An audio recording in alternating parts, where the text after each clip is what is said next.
Indian bowler लोग के दबदबा वर्ल्ड रैंकिंग में दिखा था। एगो टाइम रहे जब कहल जाओ कि इंडिया के बल्लेबाज लोग ही मैच जितावे लो। जब रैंकिंग आवे उनमें सचिन, सहवाग, गांगुली, द्रविड़, युवराज जैसन प्लेयर लोग आवे लोग।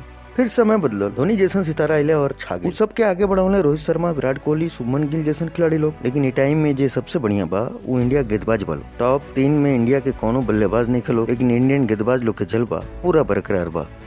बात तो सही है। इंडिया के लेटेस्ट आईसीसी रैंकिंग में अश्विन दुनिया के नंबर 1 गेंदबाज बना। और ये हैरानी की बात बा कि अश्विन के कंपटीशन जेकरा से बा वो इंडियन बा, वो जडेजा नहीं खन। इंडिया के स्पिनर इंडिया के फास्ट बॉलर से कंपटीशन करता ना। बुमराह की लड़ाई अश्विन से बटे। अश्विन के 871 पॉइंट बा तो बुमराह के 854 पॉइंट बा। आईएसएल जो 9 को टेस्ट बचल बा, Bumrah versus Ashwin, Ashwin versus Jadeja, Bumrah versus Jadeja, और यह 3 जनी में लड़ाई हो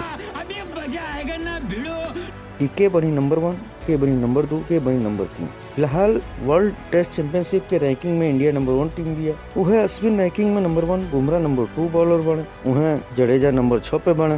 बढ़न बात ई बा कि 3 गेंदबाज, 2 स्पिनर, 1 फास्ट बॉलर के आईसीसी रैंकिंग में टॉप पे बड़े लोग। तो इंडियन बॉलर लोग के लोहा सारा देश के मने पड़ी। का लागत इंडियन बॉलर लोग के सामना जब ऑस्ट्रेलिया के टीम स्टेडियम करी तो का हाल हो? कमेंट करके बताइए।